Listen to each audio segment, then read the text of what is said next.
Back again with Somme 1918 by Nuts Publishing. We're into turn 4. The Germans have just done their movement here in turn 4. Interestingly, we've got no offensive chits in turn 4, so that means that instead of 3 operational sequences that we've had in the first 3 turns, we're only going to get 1, which is going to make this very quick.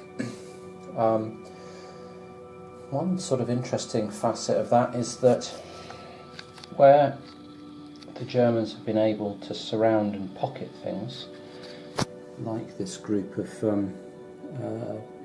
British infantry and some artillery backup that were trying to retreat away from this sort of collapsing front here, well, in turns 1 to 3, because there were 3 sequences, they would have missed 3 opportunities to attack to try and cut those out of supply. In other words,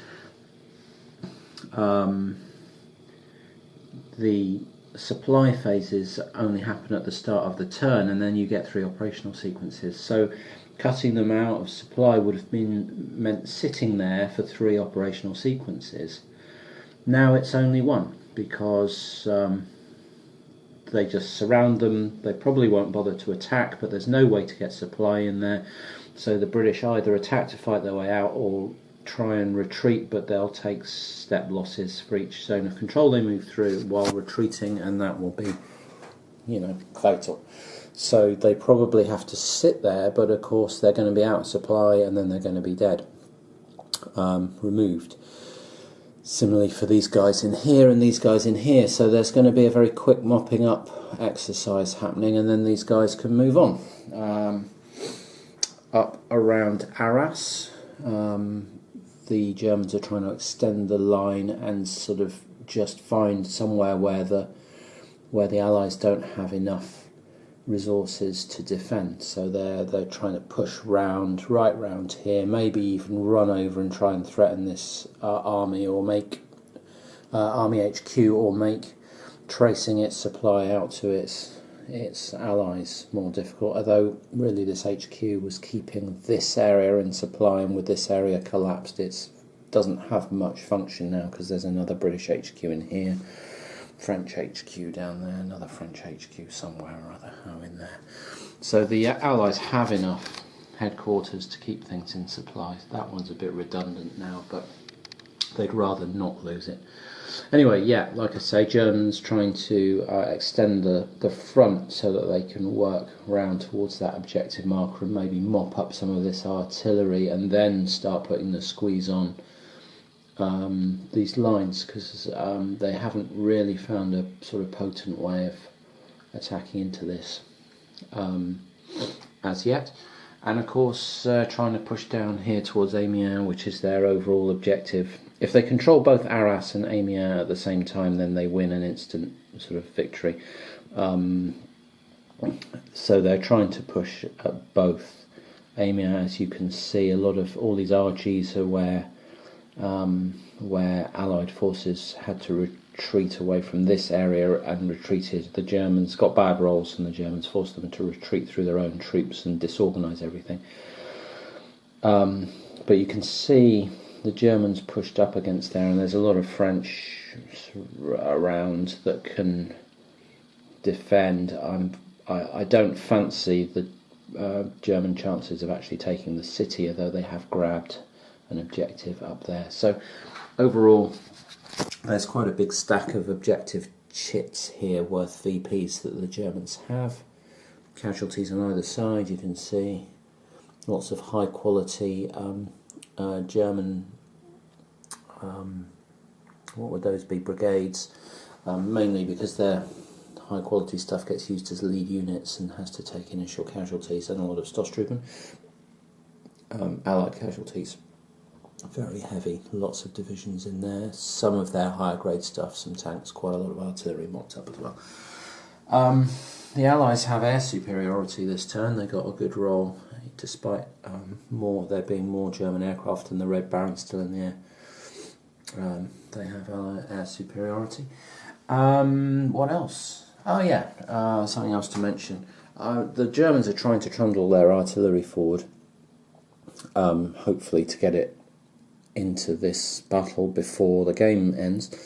One thing I should mention, there's a box on their card called Strategic Reserve, and the Germans, when they play certain event chits, these event chits can move stuff into their Strategic Reserve, and when they play other event chits they can move it back out and bring it onto the board, which is how they're going to get these reinforcements, Mars and Valkyrie, on the board. If they draw, well, they'll need those event chits to come out for them.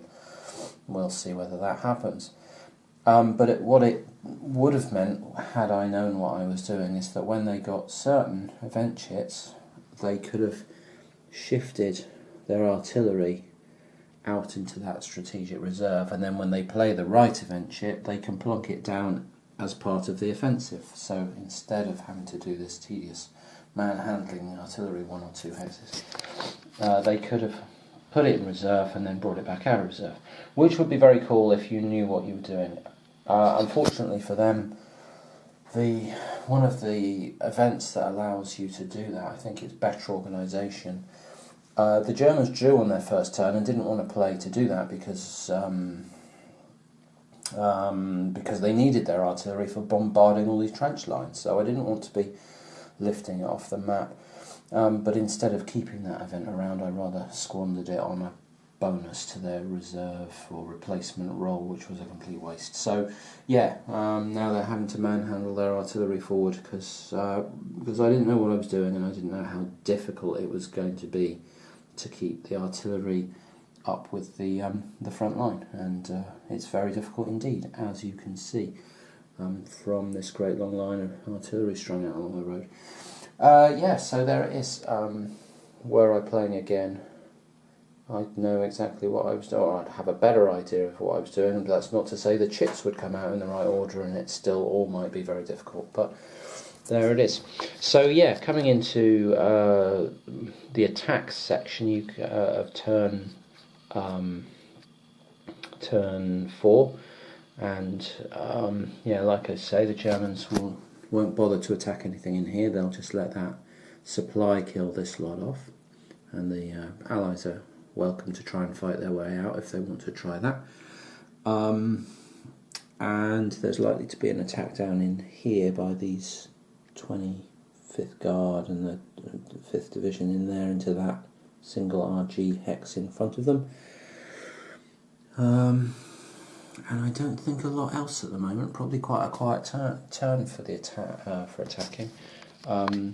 They've had some reinforcements which I brought on down here because even moving at full speed, road march doubles, they weren't going to get over here before the end of the game. So some reinforcements with the 7th Army have come on down here, and they're going to try and press down to take that objective if they can. And lastly, some wide open space down in this area, which the Allies also have to worry about, but they've got quite a lot more reinforcements to come on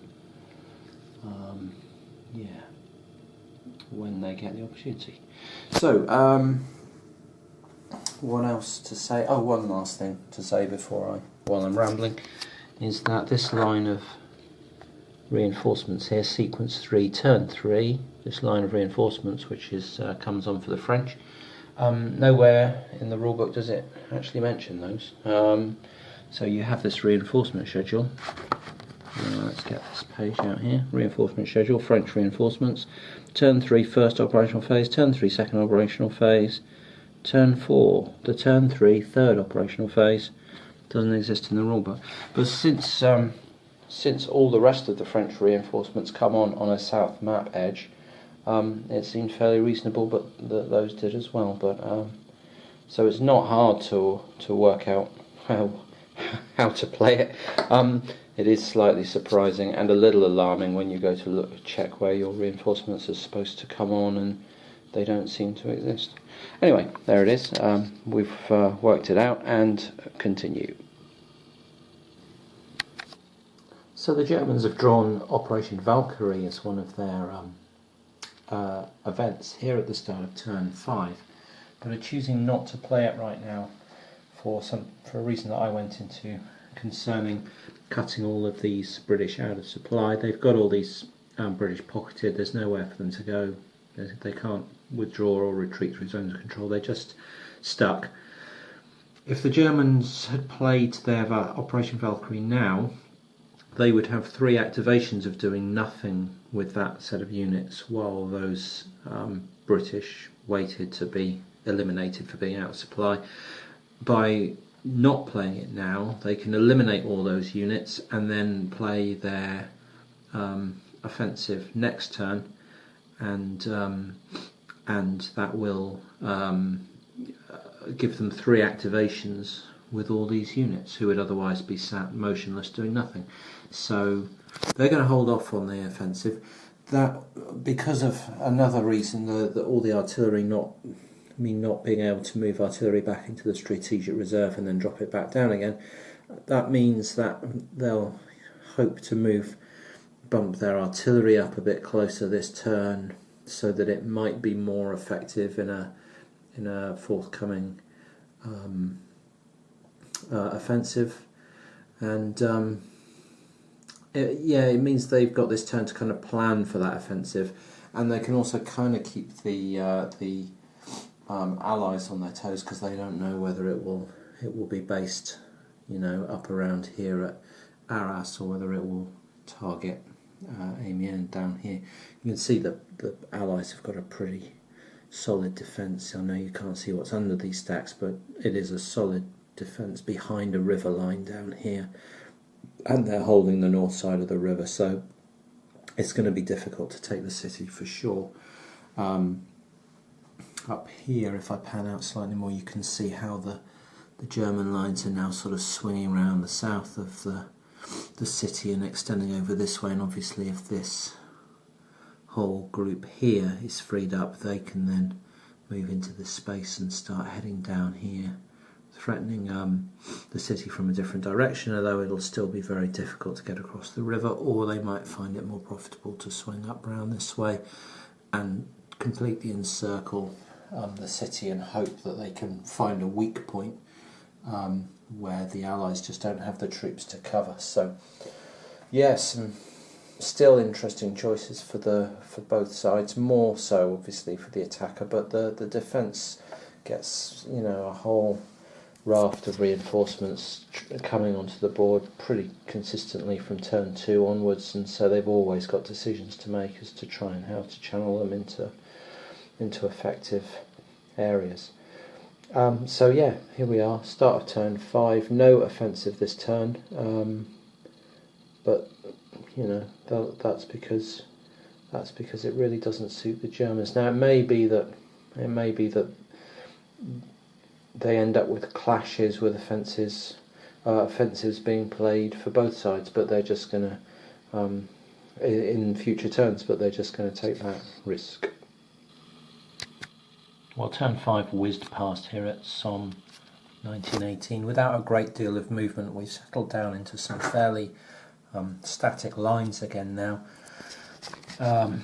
This pressure here at Arras is really beginning to tell. The Germans used a surprise attack chit to attack in here, this hex here, with no artillery support for the Allies because of the surprise attack, and that negated all this artillery that they've got around trying to defend them, and as a response that depleted brigade is all that's left of what was in there, and the Allies have had to scurry a lot of reserves across here to stop the Germans flooding through here and munching up all their artillery.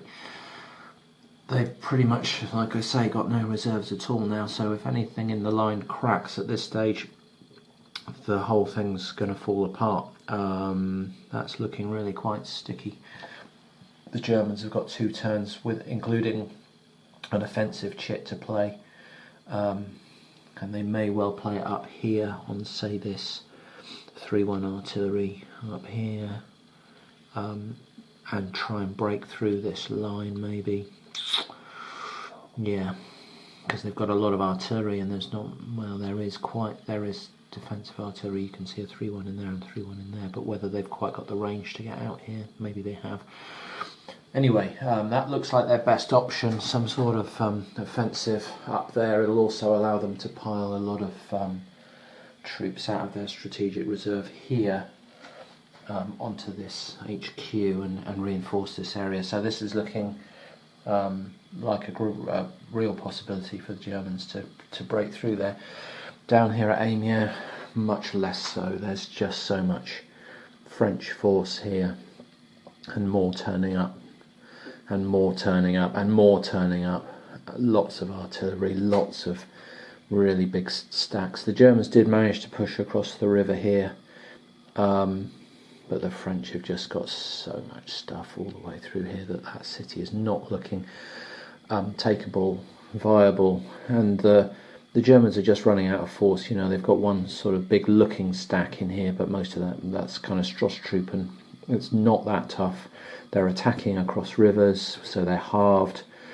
The stuff they're fighting against, as you can see, has got equal or better morale than them, so they're not getting any shifts for that. There's plenty of Allied artillery around. It's just looking really, really unpleasant for them to try and take the city. Yeah, pretty much a stalemate along the new lines that have been drawn up along here. There's no reason for the Germans to attack. There's no reason for the Allies to counterattack. So we're all just petering out to some extent along these sort of lines. And the Germans had hoped to maybe swing round and capture an objective down here, but the French had two reinforcement divisions to bring on this turn and just decided to shore this up, withdrew back here, dropped the artillery, and there's very little opportunity for the Germans, I think, to break through there now. Again, just not enough force.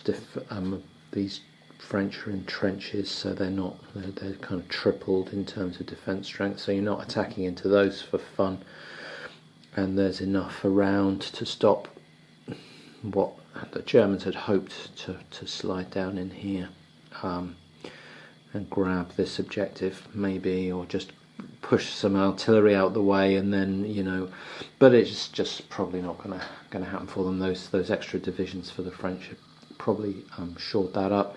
This is all way too strongly defended for an attack. So yeah, the action I think is likely to be up around Arras for the last couple of turns, and then it's a question of whether the French kind of counterattack down here, but I don't think either side. I think we've reached a bit of a stalemate here. Neither side really strong enough to push against the other. You look at what you're going to be facing, what odds you've got, and probably shrug and say it's not worth the risk. The other thing that I would note is that it's quite difficult if the French want to recapture objective hexes, or the Allies do, and they can do that. They can recapture objective hexes and take these chits back off the Germans and cost them victory points. I guess they select one at random of the right number of crosses, but it's quite hard to know where those crosses were now that they've taken off the board. You know, when they're on the board, there's obviously a counter there, but once you take it off, there's just a little icon. And that's fine back here, where you can see them, yeah.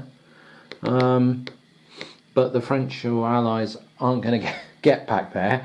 So where are they here? And it's quite hard to know. You know, you can only really see them where there's empty space. But somewhere under here, yeah, I think there's probably one in there that they're maybe not going to recapture. Maybe they are, if they really tried. But yeah, just that's a little fiddly. Those counters are really cool when they're on the board. Take them off and it's very hard to know where for the Allies, very hard to know where they're trying to recapture to cost the Germans points. But, you know, I don't see much room on this front for anything very dynamic to happen right now. I could be wrong, you know, I can be completely wrong. We've got 2 turns left, we've got some offensive chits still to come out, but I reckon the action's going to be up in the north. Turn 6 here in Somme 1918 by Nuts Publishing. The Allies have just completed their first sequence in turn 6. There's an offensive chit being played this turn by the Germans, so we've got 3 operational sequences. This is very static here at Amiens. The lines are set, static, all the way down here. You've got this front line running down here, and there's really no opportunity for either side really to make ground. The Allies are too well prepared now, and the Germans don't have the strength down in these areas to really attempt to break through. They're trying to move some artillery up here, perhaps to try and get across into this place here, but it's still defended by that army artillery there, and further up the line the Germans don't have any artillery at all. And again, for example, if they were the Germans were to try and attack in here, well, it's got defence from this 1, 2, 3, 4, and defence here, so they'd be facing heavy artillery resistance. In fact, it's got artillery in there. They'd be facing a massive bombardment on the way in. So the French have got their artillery in place now, and it's going to be probably futile to try and attack this. Over in this corner, we've again reached something of a lockdown position with the French, with enough strength and artillery support there to resist that German force, really. The Germans could try and attack. They've got nothing to lose, but it's all a bit of a waste of time. All the interest, therefore, is, well, I suppose the Germans will continue to try and wheel this artillery forward to see if it can do anything. But even if they get it up here, there is a lot of French and British artillery in here. You can see artillery there, in there, in there. Yeah, there's more moving up here. This, by the time the Germans get there, there'll be 10, 12, 15 points of defensive barrage strength in there, which is more than the Germans are going to get there, so it's not going to make much difference. This force in here is pretty much stranded with nowhere to go. I mean, it's pushed out in this direction, but there's no points out there for the Germans, so that doesn't do a lot. So up here is where the interest is, around this sort of encirclement of Arras. The Germans have started their Operation Valkyrie up here. They brought their reinforcements in along here, and they've cracked this defensive trench line and pushed into this area. And there's really nothing up here that the Allies can do about it. This is all the troops they've got. They've not got any more coming, so they're just going to get squeezed back towards the city and hope to hold out over the next however many sequences we get. If there's another offensive chit next turn, in turn 7, I don't fancy the Allies' chances of holding on. If they've just got 2 sequences to hold on for, they may, or 3 sequences, they may well retain control of the city. So we'll see how it goes, but really I'm not doing that much now on the rest of the board. It's reached a position where there's nothing in it. Nothing in it, it's just dice rolls for the sake of it. So I'm going to focus on up here where the Germans have enough strength that they can afford to burn units and grind away the forces here, which is the difference here. The Germans can burn units and grind away, and there's multiple stacks in the back waiting to move forward and take their place, which the Germans, as you can see, don't have. So if they grind away here, they'll grind themselves down and the Allies will still be there, whereas it's the opposite case up over here.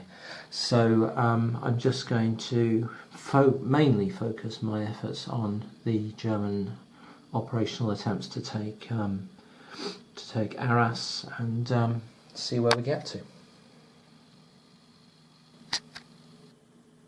End of turn 6 here in Somme 1918 by Nuts Publishing. This is the situation around Arras. And you can see that the Germans have just come up short in terms of trying to take the city. The city's in here. They've got this far, but there's still very stubborn defence in here. The defensive line down here is held. In fact, an attack on this hex went horribly wrong. It just disorganised the defenders and they wiped out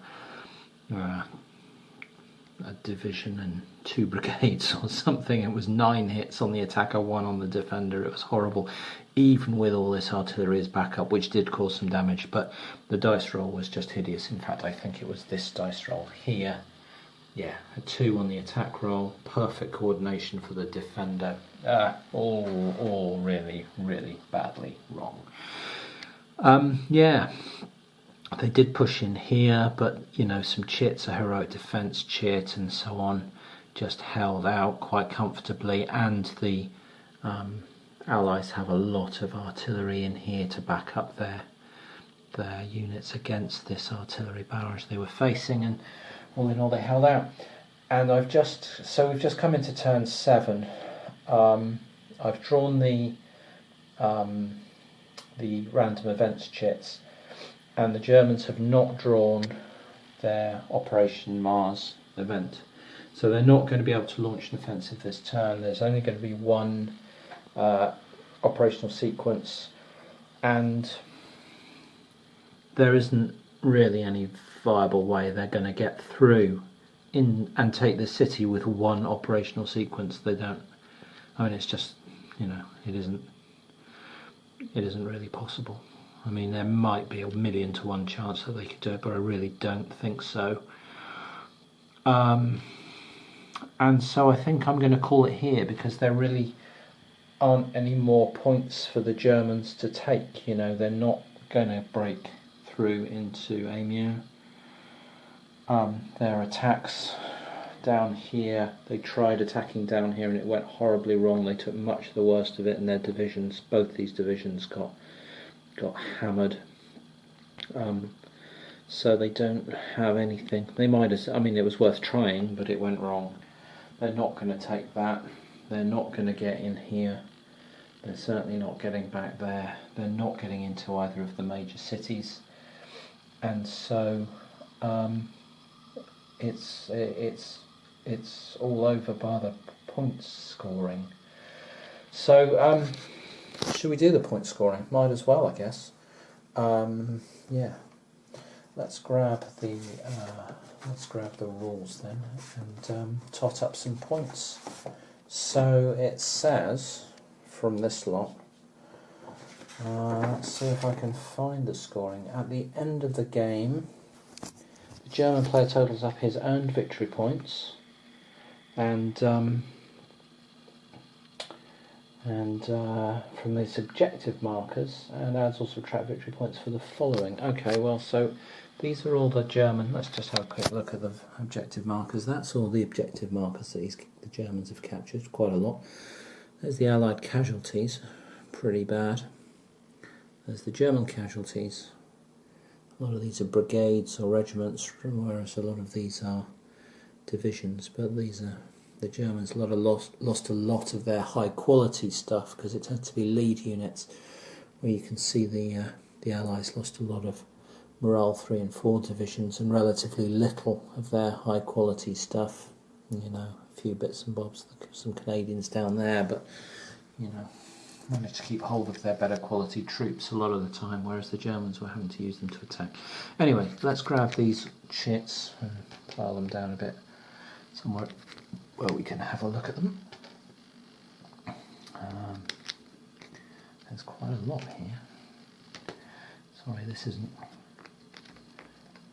brilliantly filmed because I'm struggling to move chits and keep the camera pointing in a sensible direction. Okay. You can see the Stoss troop doctrine stayed put. You know, I never drew a chit to advance it at all in the whole game. Yeah, stuff like that didn't come up for the Germans, you know. But overall, I didn't feel that either side got incredibly lucky or unlucky. I mean, the first turn for the Germans was pretty poor, but after that, I think they had a pretty good time of it. They certainly had a very successful second turn, and then it seemed to be pretty balanced, with some rolls going heavily in one side's favour or the other. Right, let's have a look. There's a 4. Here's all the pictures of the generals, which are used to determine 2.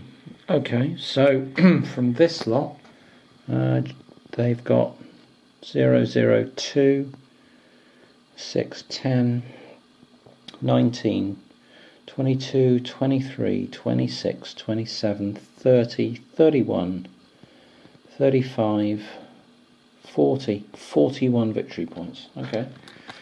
And then add to that plus 5 if he has a total of 5 Strass Trooper units on the map. Whoa. Plus 10 for capturing Arras? No. Plus 20 for capturing Amiens? No. Plus 5 if Joffre was named Generalissimo? No. 15 if Petain was? No.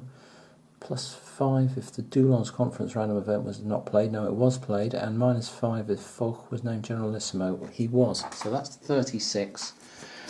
They can have another 5 points if they've got 5 Strass Trooper on the board. Let's just have a look down here and see what the levels are, because they're on 36 at the moment, which is a German tactical victory. If they got another 5, that would be 41, which would still be a German tactical victory. So I'm not rooting around all over the board to see whether they've done any better, because it's a German tactical victory either way. There it is. Somme 1918, a German tactical victory in this game. And it is really good. It is a extremely well balanced and quite elegant system. You know, you get used to it quite quickly, and there's not a lot of make work in it. That's what I like. You move, and the movement is relatively straightforward. The zones of control are easy to understand. The retreat rules are easy to understand, and the combat rules have got these really nice little wrinkles in where you've got this tactical coordination, which can produce really interesting effects, sort of critical hit kind of effects, critical fumbly kind of effects, but you know, just really nice effects. And that allows the Allies to trade space for casualties, and it allows the Germans to, well, it forces the Germans to take casualties, but at the expense of pushing forward. And that balance is, you know, what keeps the game going in interesting directions. If the defenders just had to stand and fight, they'd all get slaughtered, and there wouldn't be a game here at all, really. But it's that ability to defend and trade off those casualties for some sort of withdrawal that gives the Allies flexibility to choose where they try and fight and where they withdraw. Yeah, the random events chits are a nice little.